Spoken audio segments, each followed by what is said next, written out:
एकोनविंशः परिच्छेदः शरणस्थलान्तर्गत द्वादशविधलिङ्गस्थलप्रसङ्गः।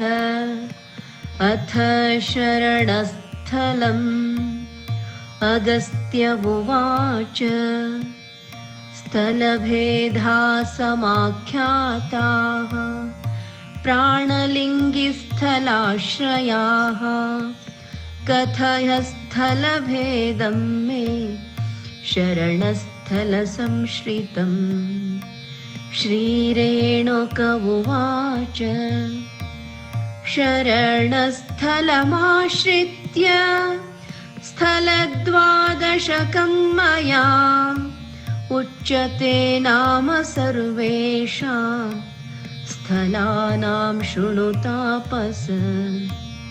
दीक्षापादोदकं पूर्वं शिक्षापादोदकं ततः ज्ञानपादोदकं चाथ क्रियानिष्पत्तिकं ततः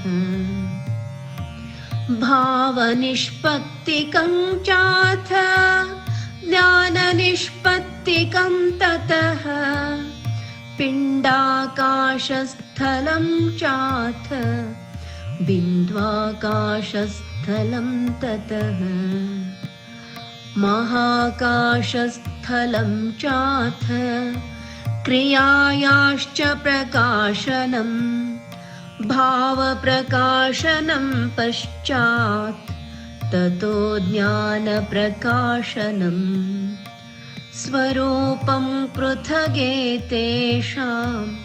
कथयामि यथाक्रमम्। अथ दीक्षापादोदकस्थलम्। दीक्षयापगतद्वैतं यज्ञानं गुरुशिष्ययोः आनन्दस्यैक्यमेतेन दीक्षापादोदकं स्मृतम्। अथवा पादशब्देन गुरुरेव निगद्यते शिष्यश्चोदकशब्देन तयोरैक्यं तु दीक्षया। परमानन्द एवोक्तः पादशब्देन निर्मलः ज्ञानं चोदकशब्देन तयोरैक्यं तु दीक्षया। परसंवित्प्रकाशात्मा परमानन्दभावनाम् आधिगम्य महायोगी न भेदं क्वापि पश्यति। देशकालाध्यवच्छेद विहीनं नित्यनिर्मलम् आनन्दं प्राप्य बोधेन नान्यत् काङ्क्षति संयमी। ज्ञानामृतमपि स्वच्छं गुरुकारुण्यसम्भवम् आस्वाद्य रमते योगी संसारामयवर्जितः।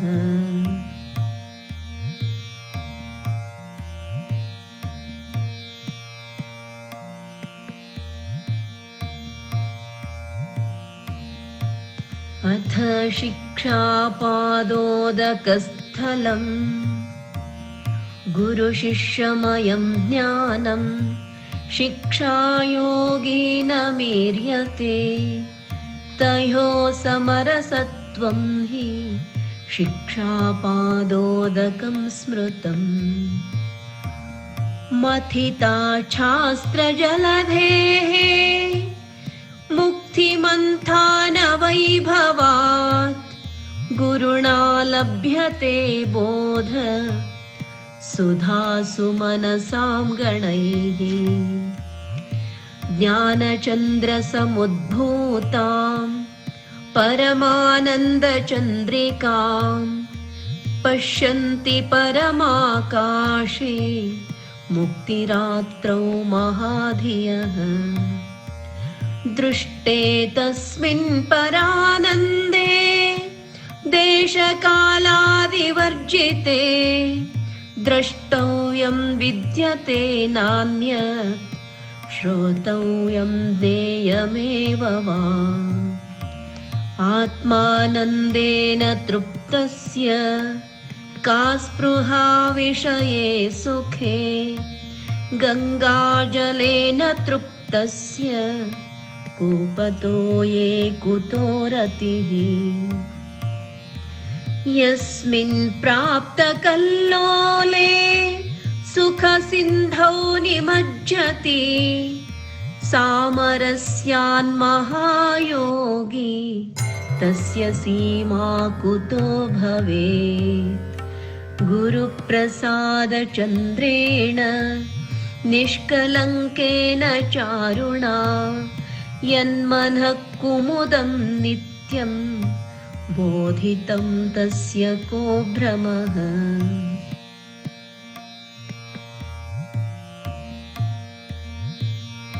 अथ ज्ञानपादोदकस्थलं तदैक्यसम्पदानन्द ज्ञानं ज्ञानगुरुर्मतः तत्सामरस्यं शिष्यस्य ज्ञानपादोदकं विदुः अविद्याराहुर्निर्मुक्तो ज्ञानचन्द्रसुनिर्मलः प्रकाशते पराकाशे परानन्दमहाद्युतिः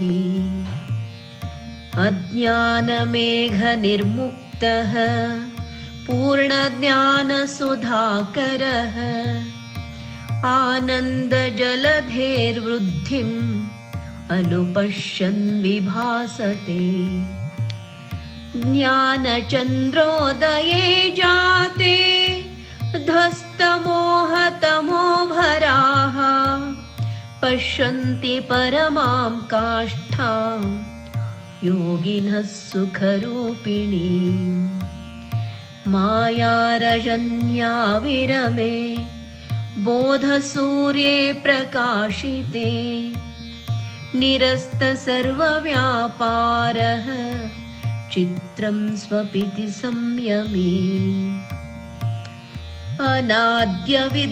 अनाद्यविद्याविच्छित्ति वेलायां परयोगिनः प्रकाशते परानन्दः प्रपञ्चेन विनाकृतः नित्यानन्दे निजाकारे विमले परतेजसि विलीनचेतसां पुंसां कुतो विश्वविकल्पना कुतो ब्रह्मा कुतो विष्णुः कुतो रुद्र कुतो रविः साक्षात्कृतपरानन्द ज्योतिषः साम्यकल्पना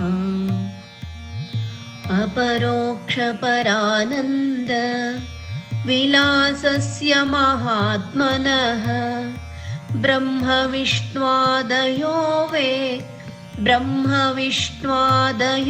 देवा विशेषा सुखबिन्दवः यन्मात्रा सहितं लोके वाञ्छन्ति विषयं नराः तदप्रमेयमानन्दं परमं को न वाञ्छति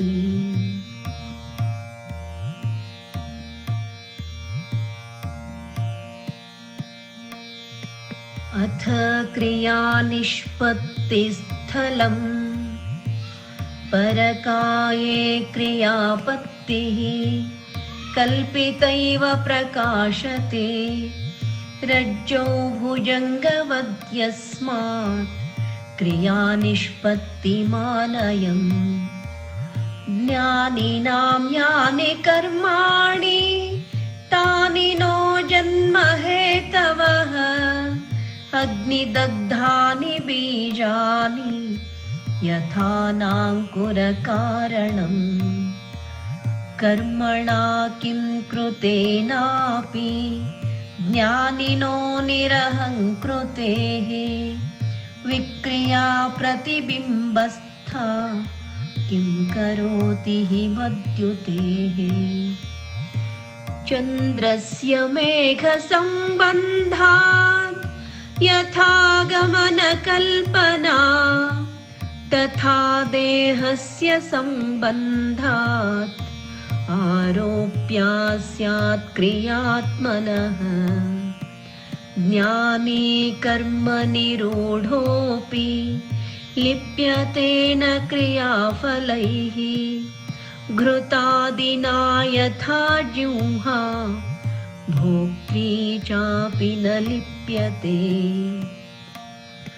निरस्तोपाधिसम्बन्धे जीवेया क्रिया स्थितिः सा प्रतीतिमात्रेण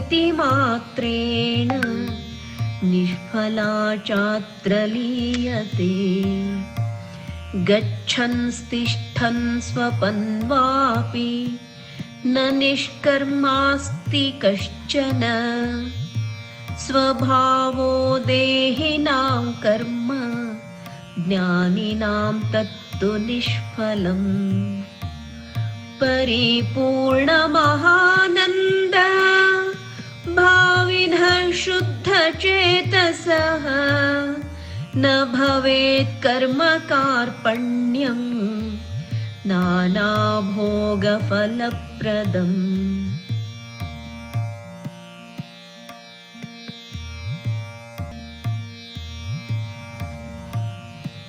अथ भावनिष्पत्तिस्थलम् भावप्रतीयमानोऽपि परकाये तु कल्पितः शुक्तौ रजतवद्यस्मात्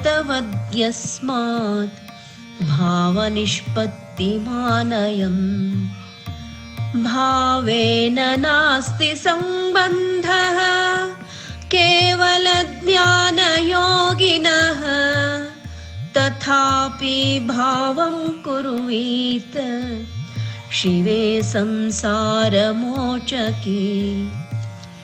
परिपूर्णप्रबोधेऽपि भावं शम्भो न वर्जयेत् भावो हि निहितस्तस्मिन् भवसागरतारकः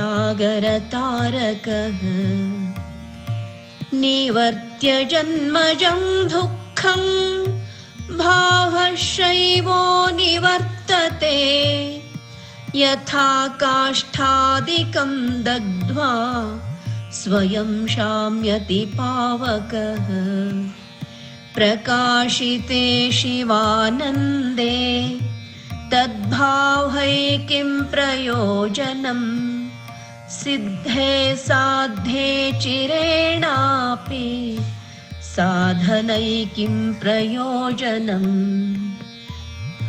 एकीकृते शिवे भावे ज्ञानेन सह संयमे विस्मितात्मसमावेशः शिवभावे विभासते न भावेन विना ज्ञानम् न भावो ज्ञानमन्तरा मोक्षाय कारणं प्रोक्तं तस्मादुभयमाश्रये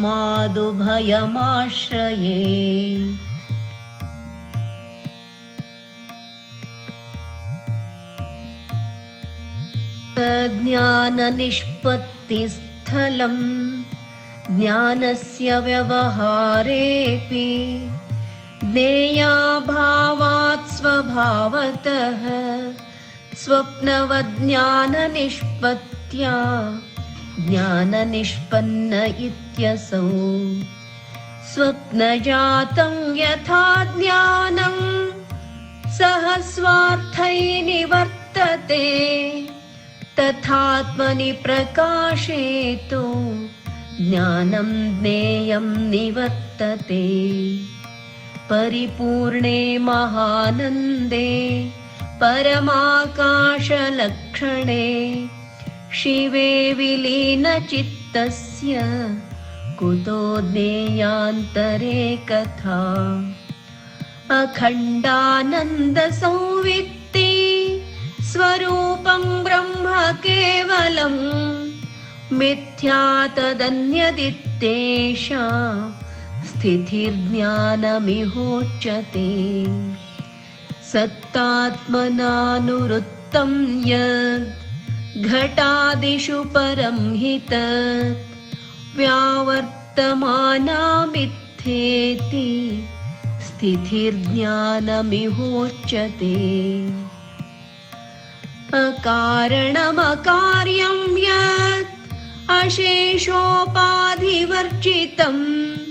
तद्ब्रह्म तदहं चेति निष्ठा ज्ञानमुदीर्यते ज्ञाताप्यहं ज्ञेयमिदम् इति व्यवहृति कुतः अभेदब्रह्मस्वारस्ये निरस्था किल वस्तुनि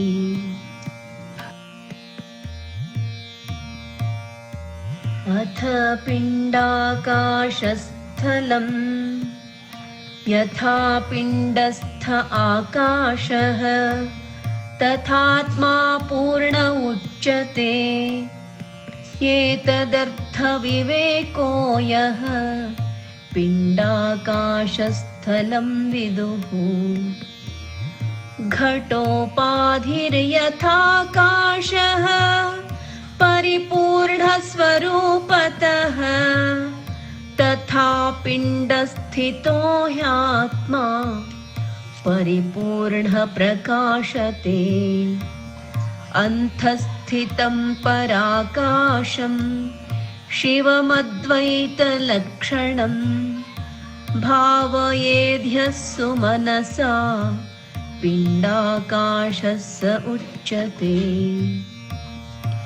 शिवागारमिदं प्रोक्तं शरीरं बोधदीपितं षट्त्रिंशतत्त्वघटितं सुमनः पद्मपीठकम् पराकाशस्वरूपेण प्रकाशः परमेश्वरः हृदाकाशगुहालीनो दृश्यतेऽन्तः शरीरिणाम् एतच्छिवपुरं प्रोक्तं सप्तधातुसमावृतम् अत्र हृत्पङ्कजं वेश्म सूक्ष्माम्बरमनोहरम् तत्र सन्निहितं साक्षात् सच्चिदानन्दलक्षणं नित्यसिद्धप्रकाशात्मा जलस्थाकाशवच्छिवः अन्तराकाशबिम्बस्थम् अशेषोपाधिवर्जितं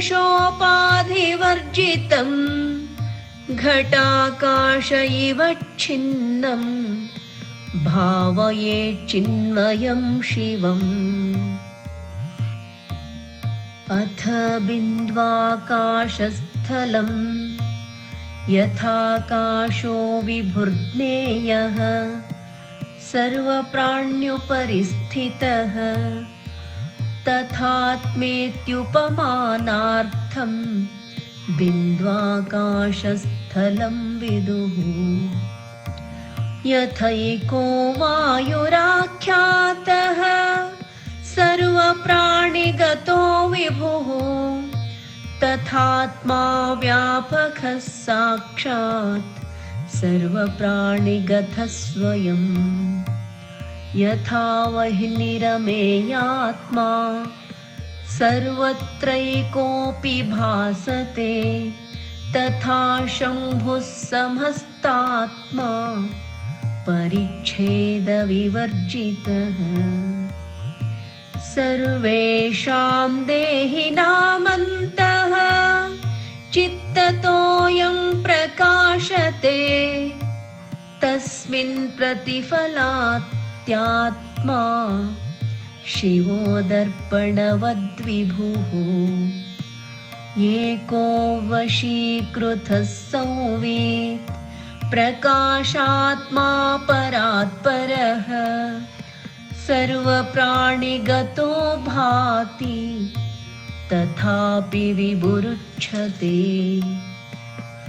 एक एव यथा सूर्यः तेजसा भाति सर्वगः तथात्मा शक्तिभेदेन शिवः सर्वगतो भवेत्।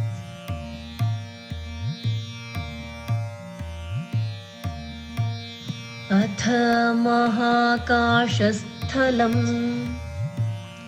पिण्डाण्डस्थं यताकाशं न भिन्नं तद्वदात्मनः अभिन्नः परमात्मेति महाकाशस्थलं विदुः।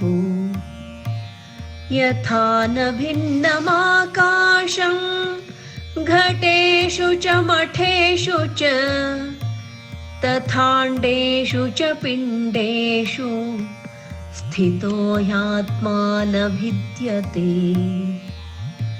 अनिर्देशमनौपम्यम् अवाङ्मनसगोचरं सर्वतोमुखसम्पन्नं सत्तानन्दं चिदात्मकम् कालातीतं कलातीतं क्रमयोगादिवर्जितं स्वानुभूतिप्रमाणस्थं ज्योतिषामुदयस्थलं शिवाख्यं परमं ब्रह्म परमाकाशलक्षणं लिङ्गमित्युच्यते सद्भिः तद्विना न जगत्स्थितिः।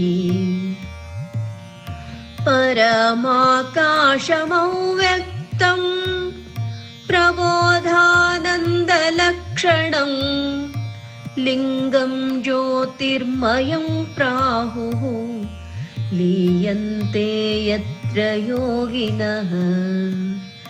संविदेव पराकाष्ठा परमानन्दरूपिणी तमाहु परमाकाशं मुनयो मुक्तसंशयाः।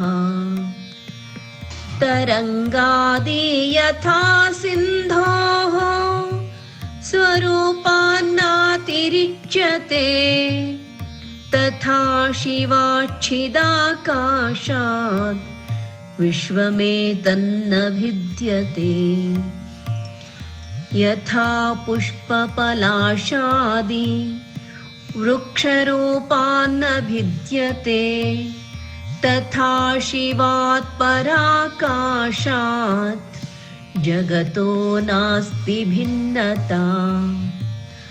यथा ज्योतिषिं भासन्ते भूताकाशे पृथक् पृथक् तथा भान्ति पराकाशे ब्रह्माण्डानि विशेषतः।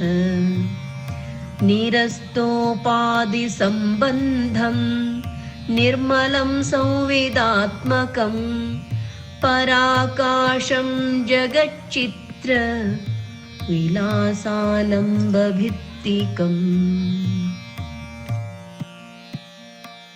अथ क्रियाप्रकाशस्थलं शिवस्य परिपूर्णस्य चिदाकाशस्वरूपिणः आत्मत्वेनानुसन्धानात् क्रियाद्योतनवान्यमी। निष्कलङ्कचिदानन्द गगनोपमरूपिणः शिवस्य परिपूर्णस्य वृत्तिश्चैतन्यरूपिणी।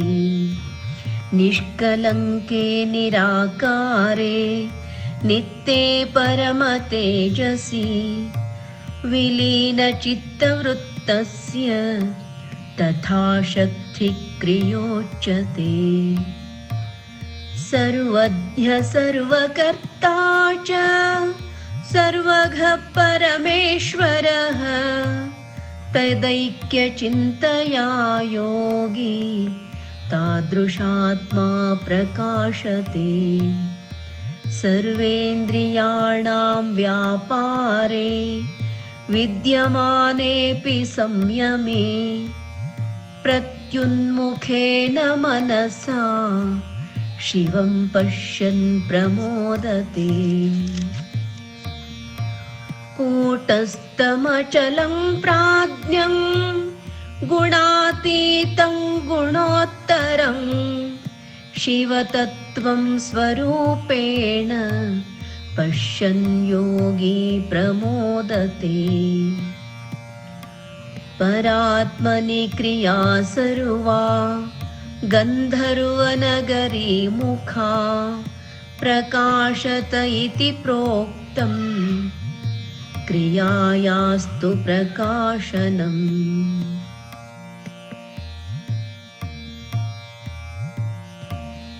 अथ भावप्रकाशस्थलं तरङ्गाद्या यथा सिन्धौ न भिद्यन्ते तथात्मनि भावा बुद्ध्यादयः सर्वे यत्तद्भावप्रकाशनम्। शिव एव जगत्सर्वं शिव एवाहमित्यपि भावयन् परमो योगी भवदोषैर्न बाध्यते। शिवभावे स्थिरे जाते निर्लेपस्य महात्मनः ये ये भावा समुत्पन्नाः ते ते शिवमया स्मृताः।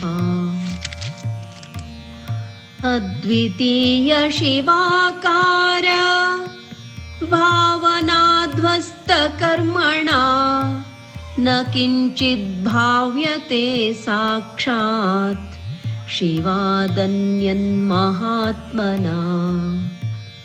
गलिता ज्ञानबन्धस्य केवलात्मानुभाविनः यत्र यत्रेन्द्रियासक्तिः तत्र तत्र शिवात्मता।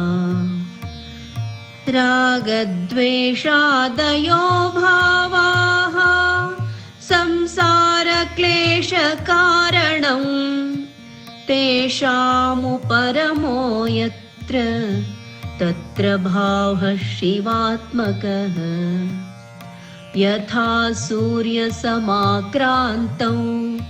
न शक्नोति तमः सदा तथा प्रकाशमात्मानं नाविद्याक्रमति स्वयम्।